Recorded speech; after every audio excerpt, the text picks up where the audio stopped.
ఫిబ్రవరి ఆఖరి వరకు రైతు భరోసా ద్వారా మీ ఖాతాలలో నగదు బదిలీ చేసే బాధ్యత కాంగ్రెస్ పార్టీ తీసుకుంటుంది. రైతు బంధు పథకం మీ ఖాతాలలో వేస్తున్నాం. వచ్చే నెల 15 తారీఖు లోపల అందరికి రైతు భరోసా రైతు బంధు చేరుతుంది.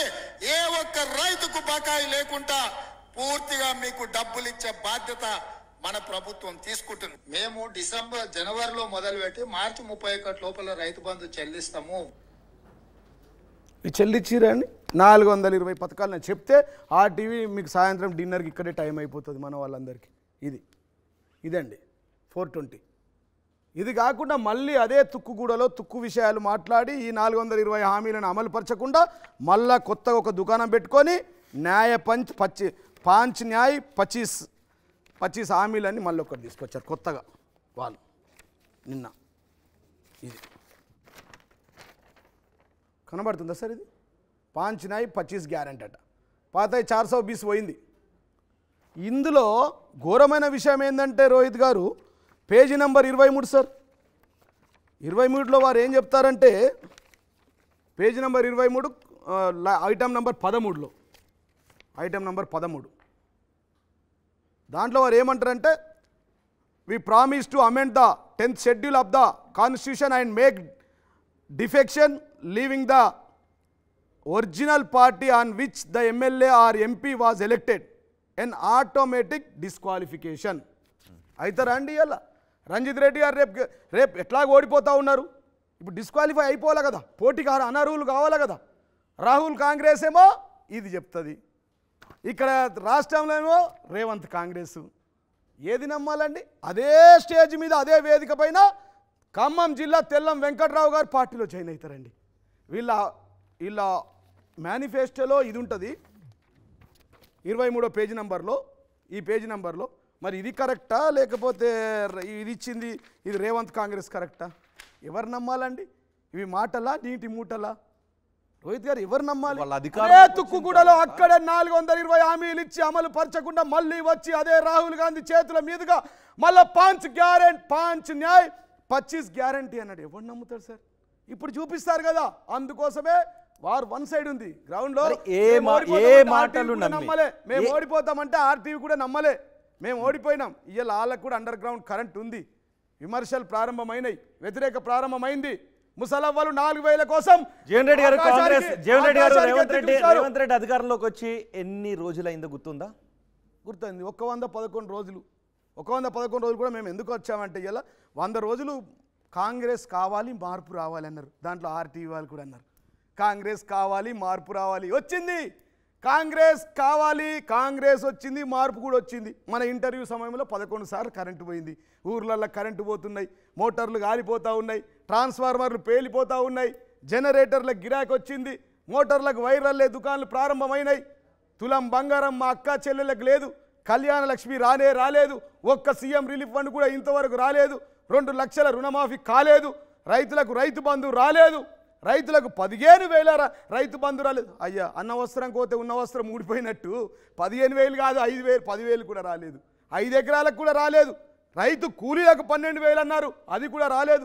మా నిరుద్యోగ యువకులు ఇక్కడ ఉన్నారు, ఉద్యోగాలు లేక జర్నలిస్టులుగా మారి చదివి ఏం చేయాలని అర్థం కాక మమ్మల్ని తిట్టడానికి ఇక్కడ జర్నలిస్టుగా మారినటువంటి ఉద్యోగస్తులకు నిరుద్యోగంతో ఉన్నారు. మా వదినలకు 4,000 రూపాయలు పింఛన్ వస్తున్నారు. ఆ తల్లికి వస్తాయని చూశారు, వాళ్ళ అత్తకు 4,000 వస్తాయని చూశారు, చెల్లికి 2,500 వస్తాయని చూశారు, భార్యకు 2,500 వస్తాయని చెప్పి రోహిత్ గారు కూడా వెయిట్ చేస్తూ ఉన్నారు. ఎక్కడ రూపాయి రాలేదు. ఏం సార్ వాస్తవం కాదా? మన అత్తమ్మకు వస్తే తీసుకోవా, మన తల్లికి వస్తే తీసుకోవా, ఇక్కడ నీకు ఓటక్కు లేదా, మన వదినకు 2,500. కానీ జీవన్ రెడ్డి గారు మీరు ఉన్న ఖజానా అంతా మీరు ఖాళీ చేసిపోయి పైసలు లేకుండా చేసి ఇప్పుడు రేవంత్ రెడ్డిని ఏమి ఇవ్వట్లేదని బదనాం చేస్తున్నారా? ఖాళీ చేసేది మేమే ఉంటుందండి. ఎన్నోసార్లు వైట్ పేపర్ కూడా రిలీజ్ చేసినారు. పరిపాలన చేయడానికి మౌలి గారు తెలివి కావాలి, ఖజానా అవసరం లేదు. మాకు ఖజానా ఉండేనా? 6 లక్షల కోట్లు మా దగ్గర ఉండేనా? 1,00,000 కోట్ల రూపాయలు కాళేశ్వరం అక్కడ పడి ఉండేనా? 85,000 కోట్లు రైతు తెలంగాణ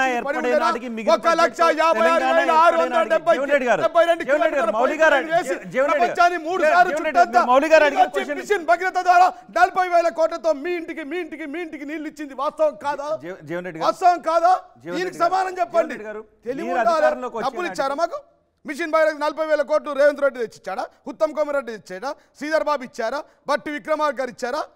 కాళేశ్వరానికి 80,000 కోట్లు ఎవరు ఇచ్చారండి? తెలివితో గౌరవ ముఖ్యమంత్రి గారు ప్రతినిత్యం 18 గంటలు పనిచేస్తూ రాత్రి 3 గంటల వరకు పనిచేస్తూ ఇలా ఇన్ని పథకాలు మీకు అందించాడు. ప్రతి ఇదేమన్నారు పెడతా అంటే ఆశనట 4,000 ఇస్తారంటే ముసలోళ్ళంతా అటే పోయినారు. రేవంత్ రెడ్డి అని.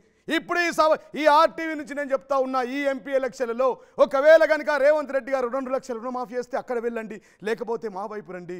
కళ్యాణ్ లక్ష్మి ఇచ్చి తులం బంగారం ఇస్తే మా వైపు రండి, వాళ్ళ వైపు వండి. తులం బంగారం రాకపోతే మా వైపు రండి.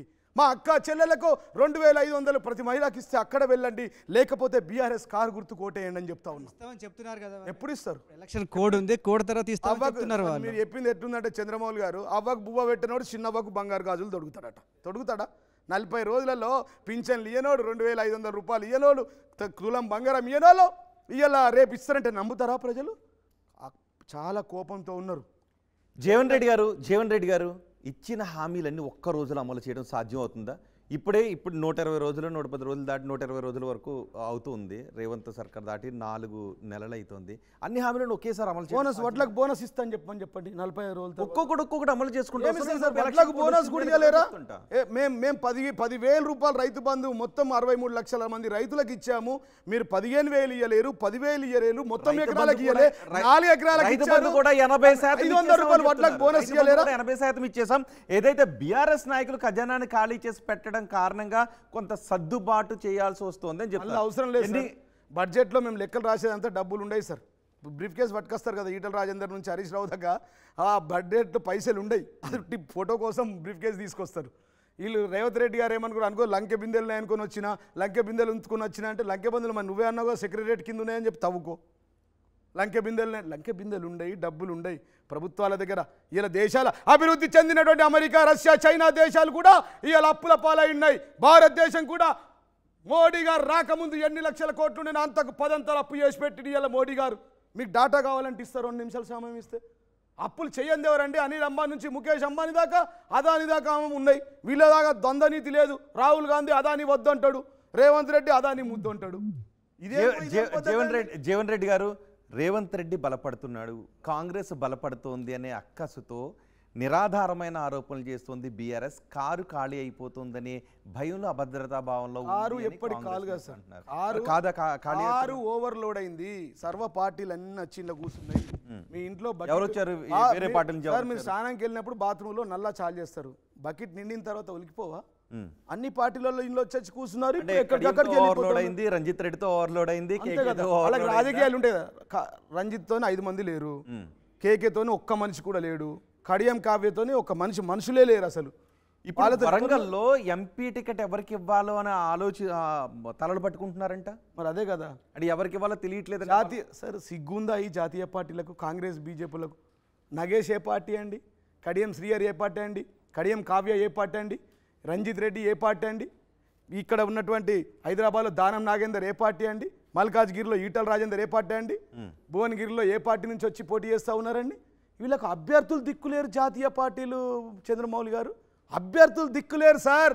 వాళ్ళ క్యాండిడేట్లు మేము బీఆర్ఎస్ పార్టీ, టీఆర్ఎస్ పార్టీ. వినండి, ఒక ఉత్పత్తి కేంద్రం, మ్యానుఫ్యాక్చరింగ్ కంపెనీ నాయకులను తయారు చేస్తుంది. నాలాంటి నాయకులు, మా అమ్మ సర్పంచ్ కాదు, మా నాయన ఉప సర్పంచ్ కాదు, అట్లాంటిది నన్ను 2 సార్లు ఎమ్మెల్యేగా చేసినటువంటి ఎల్పీని బీఆర్ఎస్ లో విలీనం చేయాల్సినటువంటి పరిస్థితులు ఎందుకు వచ్చాయప్పుడు? 2014లోను 2018 ఎన్నికల తర్వాత 2 సార్లు ఆ పరిస్థితి ఎందుకు? రాజ్యాంగంలో 10th షెడ్యూల్ ఎందుకు పెట్టారు?